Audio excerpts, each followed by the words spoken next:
Mes très chers compatriotes, aujourd'hui, le 30 juin 2020, notre pays célèbre le 60e anniversaire de son accession à la souveraineté nationale et internationale, tout en rendant hommage aux sacrifices consentis par nos pères fondateurs pour défendre le droit de la nation congolaise à vivre dans la dignité. Je vous invite cependant à faire avec moi ces constats révoltants, celui de la trahison de l'indépendance nationale. Nous avons détruit notre pays, souvent avec la complicité d'étrangers, pour les rendre aujourd'hui le 8e pays le plus pauvre du monde. Pire, certains Congolais ne se contentent pas seulement d'être fossoyeurs de la mère patrie. Ils l'offrent aussi en pâture à ceux dont ils acceptent d'être le marionnette. Ils font la honte du Congo de Lumumba, grand peuple de la RDC. Notre pays, comme la planète tout entière, subit une nouvelle preuve. Il s'agit de la redoutable pandémie du coronavirus. Je tiens à témoigner mon respect et mon admiration au personnel médical et aux équipes de riposte qui luttent contre la pandémie partout à travers les zones infectées du pays. Vous êtes des dignes filles et fils du Congo et la patrie vous est reconnaissante pour votre dévouement. Je voudrais également exprimer toute ma gratitude et remercier les bénévoles, les mouvements citoyens et associations qui sont aussi engagés dans ces combats, notamment dans son volet social. J'apprécie à juste titre le soutien multiforme de la communauté internationale et des citoyens du monde qui se mobilisent pour aider la RDC à lutter contre cette pandémie. Je présente avec une émotion particulière mes condoléances aux familles des victimes du coronavirus. Je souhaite par ailleurs un prompt rétablissement aux malades et je bénis le Seigneur pour toutes celles et tous ceux qui sont déjà guéris. Je n'oublie pas la douleur des parents qui voient leurs enfants mourir tous les jours à cause des épidémies de rougeole et choléra ainsi que de la faim. Chers compatriotes, ne prenons pas à la légère cette pandémie de Covid-19. Observons scrupuleusement les mesures barrières. Soyons responsables. Au minimum, portons le masque quand nous sommes avec d'autres personnes et lavons-nous les mains régulièrement. L'Organisation mondiale de la santé vient de déclarer la fin de l'épidémie d'Ebola en RDC. Tous mes remerciements à l'OMS et à toute l'équipe de riposte qui s'est chargée de lutter contre cette épidémie. Très chers compatriotes, notre pays est une terre d'accueil et notre peuple est connu pour son hospitalité légendaire. Les étrangers et les réfugiés y sont toujours bien accueillis et respectés. Hélas, depuis plus d'un quart de siècle, une tentative d'extermination d'une partie du peuple congolais se déroule à l'est du pays et prend un tour tragique au nez et à la barbe de la communauté internationale. Cela a commencé depuis mars 1993 avec des graves massacres, des violations sexuelles et des attaques contre des enfants par les armées étrangères, ainsi que les milices et groupes rebelles affiliés à ces armées. Elle s'est poursuivie le 2 août 1998 à Kinshasa, à Mwanda et à Goma. Elle a connu un abominable déchaînement d'atrocités avec les massacres de Makobola, Kasika, Mwenga, Bunyakiri et tant d'autres, où des Congolais ont été enterrés vivants, brûlés vifs, éventrés ou décapités. D'autres ont été chassés de leurs terres, jetés hors de leur demeure, au vu et au su de tout le monde. Ces actes barbares commis contre le peuple congolais avait dépassé les limites de l'abominable avec la guerre des 6 jours à Kisangani entre les armées rwandaises et ougandaises du 5 au 11 juin de l'an 2000. Le rapport Mapping de l'ONU, rédigé par le Haut Commissariat des Nations Unies aux droits de l'homme, qui décrit les violations les plus graves des droits humains et du droit international humanitaire commises en République démocratique du Congo entre mars 1993 et juin 2003 est restée lettre morte. Cette absence de justice internationale s'agissant de la RDC est non seulement choquante, mais surtout incompréhensible, car à ce jour, les massacres continuent. Les incendies des villages, les viols, les tueries à la machette se poursuivent et les déportations massives transforment le route du Grand Kivu, de l'Ituri et du Haut-Katanga en chemin de la mort et de la terreur. Sans oublier les massacres de Bundu-Dia-Congo dans le Congo central, de Kamwena-Sapu dans les Kasaï, des Enyele dans l'Équateur, des Yumbi dans le Maïndombe, j'en passe. Toutes ces tueries démontrent clairement que le but poursuivi est d'imposer au peuple congolais l'affolement et la terreur, de vider les villages de leur population autochtone pour ainsi occuper les terres congolaises abandonnées. Comme peuple, nous devons vaillamment lutter contre cela. De 1993 à aujourd'hui, on parle de 6 millions, 8 millions et même de 10 millions de Congolais qui ont péri par le simple fait qu'ils sont filles et fils d'une terre riche que certains de nos voisins, soutenus par certaines forces extérieures, tiennent à occuper coûte que coûte. Cette tragédie est fondamentalement un crime contre l'identité de notre peuple, mais aussi et surtout contre toute la civilisation humaine. En un mot, c'est un génocide du peuple congolais, grand peuple de la RDC, de l'intérieur et de la diaspora. Le sang de nos compatriotes suppliciés, dont plusieurs dorment sans tombeau, ne doit pas avoir coulé en vain.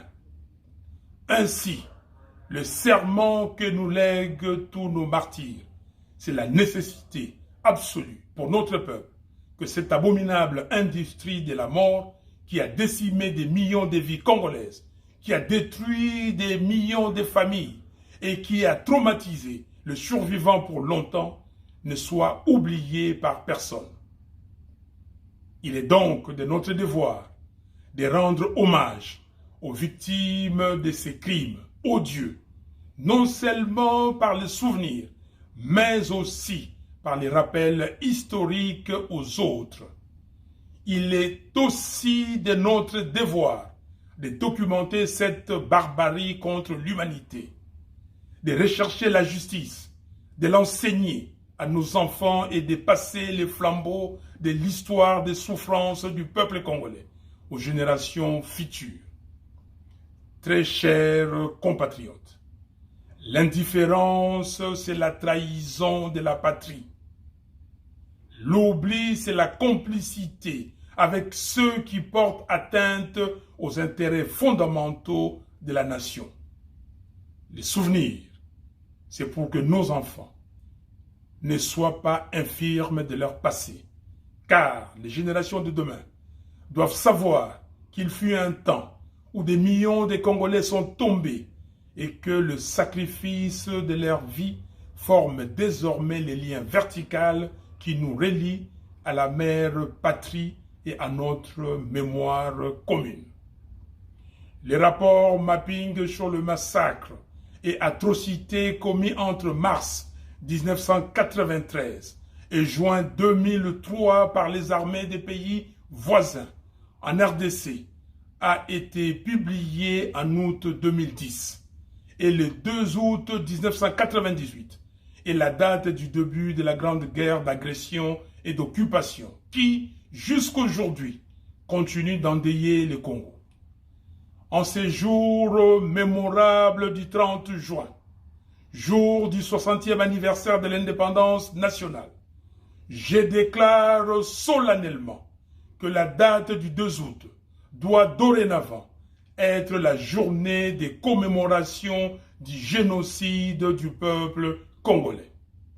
À partir d'aujourd'hui, le 2 août doit être à jamais la date qui symbolise notre volonté affirmée de faire reconnaître le calvaire subi par notre peuple comme un crime contre l'humanité. Le 2 août doit alors être l'ardente expression de la révolte d'un peuple qui refuse que son pays soit occupé, balkanisé, c'est-à-dire coupé en morceaux. Partout dans la République et dans la diaspora, le génocide du peuple congolais doit être courageusement commémoré. Alors, dès le 2 août de cette année 2020, sortons les rameaux du deuil, pleurons nos martyrs et disons au monde: assez d'indifférence vis-à-vis du supplice du peuple congolais. Assez de négation de la tragédie du peuple congolais. Très chers compatriotes, aujourd'hui, le Congo de Lumumba souffre. Le Congo de Kasavubu est saigné à blanc. Le Congo de Manoula est à genoux. Nous sommes humiliés. Le pays va tellement mal que ce 60e anniversaire doit susciter une interrogation importante dans le chef de chaque Congolais et de chaque Congolaise. À savoir, pourquoi laissons-nous notre pays être détruit ou à la merci des autres? En effet, après les épisodes ahurissants de mauvaise gestion, de bradage du patrimoine minier, pétrolier, forestier, de volatilisation des recettes publiques, de privatisation du patrimoine foncier et de l'accaparement de certains biens de l'État par les profiteurs du régime de M. Kabila, voilà que, en bons élèves, leurs complices dans les hold-up électoraux de décembre 2018 nous présentent dans la continuité un feuilleton nauséabond sur le montage d'un plan de détournement massif des deniers publics, baptisé Programme d'urgence des 100 jours. Œuvre d'un pouvoir issu du deal de la honte, en définitive de la trahison et de l'indignité. Les conséquences dramatiques de l'opprobre y rattaché viennent accroître la souffrance du peuple à travers la banalisation du pillage et du détournement des fonds publics, la corruption généralisée, la systématisation du tribalisme et du népotisme, la transformation en faits divers des tueries et des massacres des Congolais par des gangs armés étrangers qui écument l'est de notre pays. L'insécurité généralisée et persistante sur toute l'étendue de la République. L'occupation sans crainte de dénonciation ni de représailles d'une partie du territoire national par des milices et des armées étrangères. La création sournoise d'un État autonome au Tanganyika avec le déploiement ostentatoire d'une armée privée. Autant le feuilleton du programme des 100 jours n'a pas encore livré tous ses secrets au regard des révélations et accusations graves faites lors du procès et pour lesquelles M. Félix Tshisekedi devrait au minimum répondre politiquement.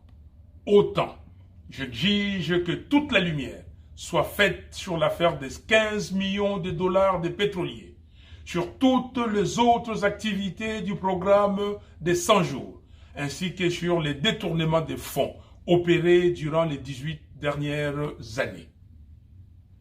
Très chers compatriotes, ce 30 juin, j'appelle le peuple à briser les chaînes de la peur, de la soumission et de la résignation. Plus de lamentations, ni de supplications, comme les vaillants fils du pays Simon Kimbangu, Patrice Lumumba, Joseph Kasavubu et nos autres pères de l'indépendance, ainsi que nos martyrs du 4 janvier 1959. Brisons les chaînes de l'humiliation et bravons les systèmes inhumains et dégradants de l'occupation. Le désordre total, qui n'a pas de nom, que nous observons actuellement dans le pays, n'a qu'une seule source, l'absence de légitimité des institutions et de leurs animateurs, cause fondamentale des crises politiques récurrentes dans notre pays depuis 60 ans. Le monde entier voit comment le pays qui devait être le moteur du développement de l'Afrique tout entière est en train de sombrer. Voilà pourquoi il est temps que nous puissions intérioriser et nous approprier les impératifs de notre hymne national. Dressons nos fronts longtemps courbés. Nous bâtirons un pays plus beau qu'avant. Nous peuplerons ton sol et nous assurerons ta grandeur. Serment de liberté que nous léguons à notre prospérité pour toujours. Très chers compatriotes, en ce moment où nos sœurs et frères noirs américains scandent partout que la vie des Noirs compte et que le mouvement a gagné du terrain partout dans le monde, nous devons nous rappeler la signification de notre hymne national, Debout Congolais. Ainsi, je condamne et dénonce le racisme et la maltraitance des Noirs sous toutes ses formes à travers le monde.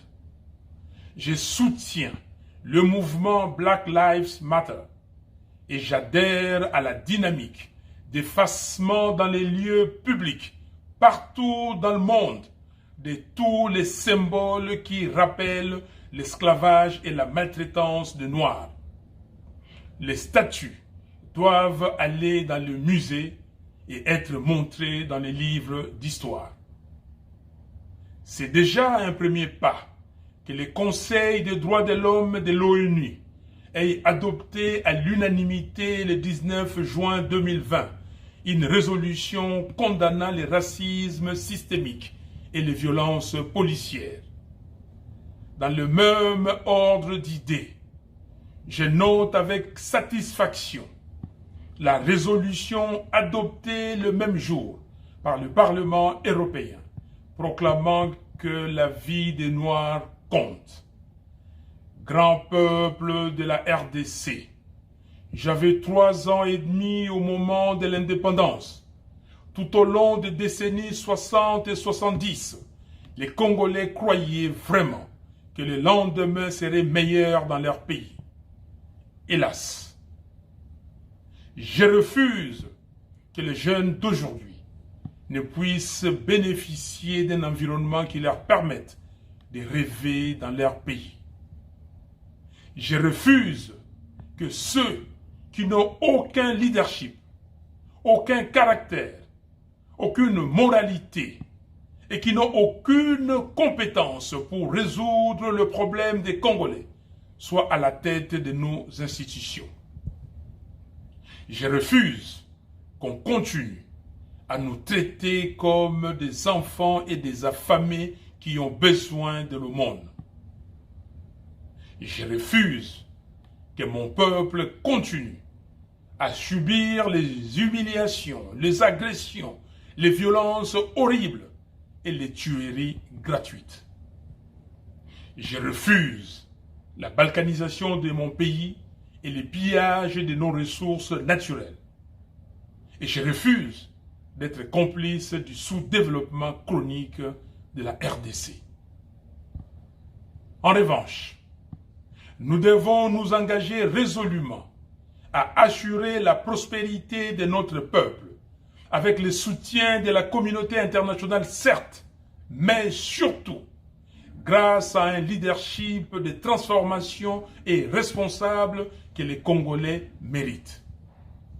Malheureusement, toutes les prémices d'une dégradation plus grave de la situation politique, économique, sociale et sécuritaire du pays sont visibles. Outre la crise de légitimité, D'autres crises se sont exacerbées et il est plus que temps de les résoudre. Pour y arriver, il nous faut des institutions et des animateurs légitimes. Par conséquent, je demande aux leaders de nos confessions religieuses et aux dirigeants de la communauté de développement d'Afrique australe, SADC, soucieux comme nous de la paix, la stabilité et le développement de notre pays, de saisir cette occasion pour réunir toutes les parties prenantes afin de dégager un consensus autour des réformes institutionnelles nécessaires et urgentes à opérer avant d'organiser les élections générales anticipées dans le meilleur délai. Élections présidentielles, législatives nationales et provinciales, sénatoriales, ainsi que celles des gouverneurs et vice-gouverneurs des provinces. C'est l'unique solution pour sortir de cette crise afin d'assurer le bon fonctionnement des institutions. Je mets en garde tous ceux qui orchestrent des manœuvres sordides pour pérenniser le pouvoir honni par le peuple. Je dis non à la caporalisation et à l'assujettissement de la justice. Et je dis non à la privatisation de la centrale électorale. Je demande au peuple de commencer les manifestations publiques de protestation dans le respect des gestes barrières afin de faire entendre sa voix pour barrer la route au projet maléfique de M. Kabila. Le révérend Martin Luther King avait dit, je cite, « Nous avons la responsabilité morale de désobéir aux lois injustes. » Et moi j'ai dit, face à la médiocrité, à l'injustice et à la trahison, la désobéissance civile est un devoir. Très chers compatriotes, grand peuple de la RDC, la fermeture des frontières suite à la Covid-19 m'a retenu loin de vous pendant plus de 4 mois. Je rends grâce au Seigneur, ma puissante forteresse, de nous avoir gardés en vie. Je sais que l'heure est grave. Je sais que la situation est explosive et que le pays n'est pas gouverné. Je mesure surtout les degrés de vos frustrations. Je serai donc avec vous au pays très bientôt, de sorte qu'ensemble, nous puissions libérer le pays de nos ancêtres et l'engager définitivement sur le chemin de la paix, la stabilité, la dignité, le développement et la prospérité. Vive la République démocratique du Congo unie et indivisible. Que Dieu bénisse la RDC et son vaillant peuple. Je vous remercie.